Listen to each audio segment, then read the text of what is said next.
Hey guys, Insightful Nerd back with another Marvel Legend review. Today we have a 2-in-1, the 85th anniversary Skaar, Son of Hulk, and the Fantastic Four retro card She-Hulk.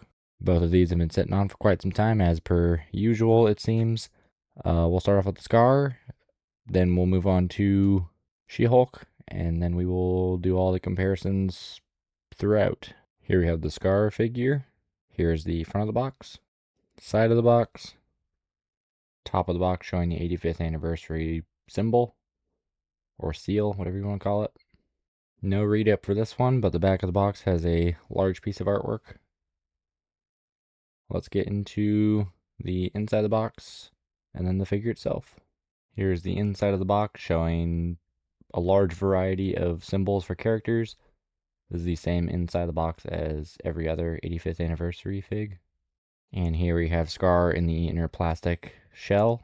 A little bit sparse on accessories, but I think the figure itself will kind of make up for it. We'll see. Just some first in-hand impressions. Very solid figure. Of course, I do wish he had pinless knees instead of pinned. They did give him pinless elbows, but the sculpted detail all throughout is pretty nice to see. I believe this body is reused from a different figure. That doesn't bother me a whole lot. I don't really mind them using the same body over and over again, or even recolors or repaints like they often do with Spider-Man, as long as it's done with some amount of effort, which it appears here that is the case. And that's a bit of an issue. The shoulder joints are already starting to wear down pretty quickly. I'll leave in that whole clip of me messing with it, and you can kind of just see it did not take much to get messed up. So that's definitely not ideal. But in terms of accessories, we have him with his standard head with his hair draped down, this alternate angry head with his hair blowing in the wind. He has a pair of fists and a pair of gripping hands. And for weapons, he has a dagger and a larger sword.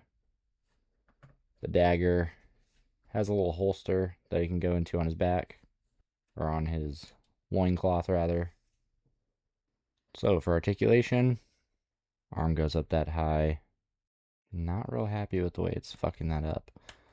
Elbow, only about a 90 degree. Knee bends pretty far. Wrist pivot. Ankle pivot. He's got a thigh cut, which that got really loose really quickly.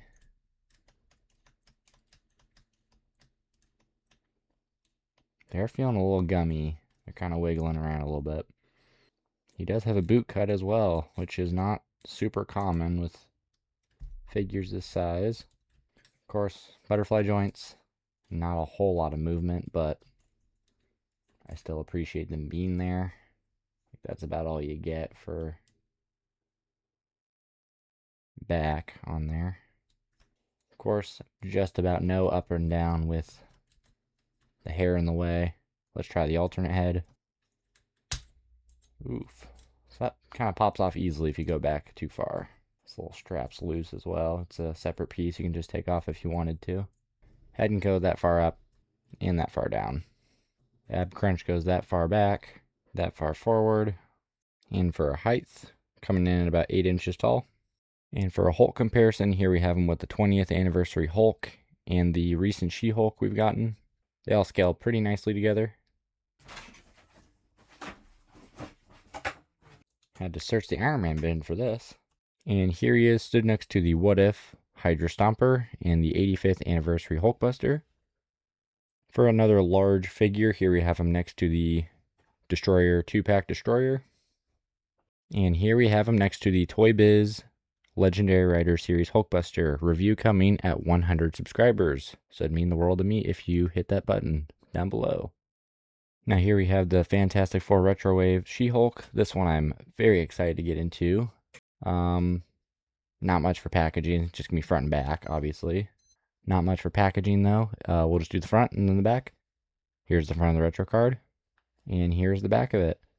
Of course, this retro card is the same exact one that you saw with the Fantastic Four Retro Wave. Not much different there. I tried cutting along the edges. I don't know how the hell people manage to do it and not just fuck it up. So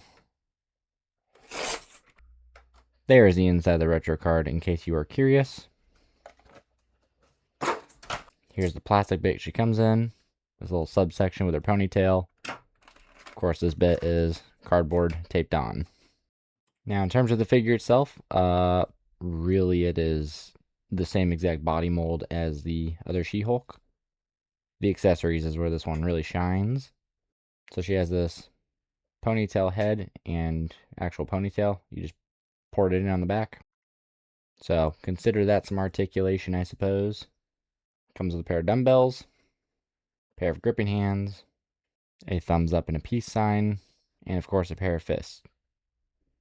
Articulation, arm goes up that high, elbow bends that far, wrist and ankle pivot, leg that far forward, only that far back.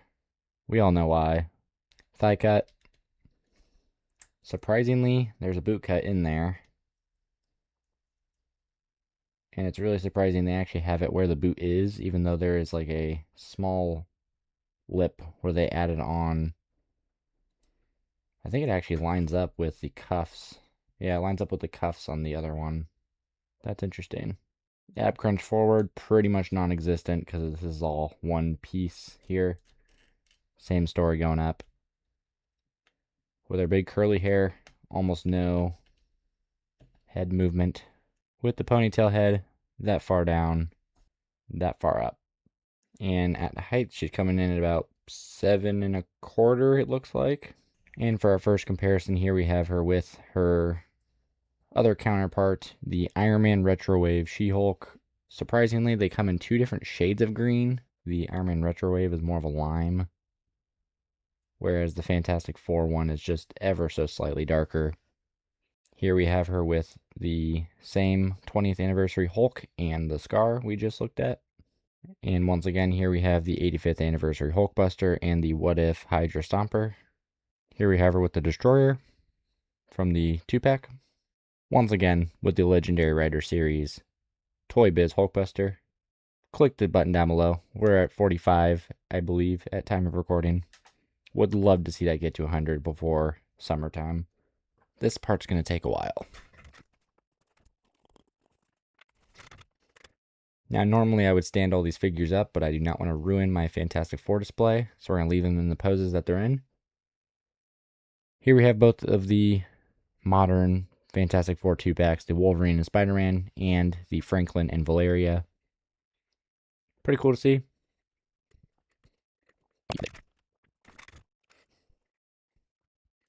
Here we have her stood up next to the Retro Wave Fantastic Four.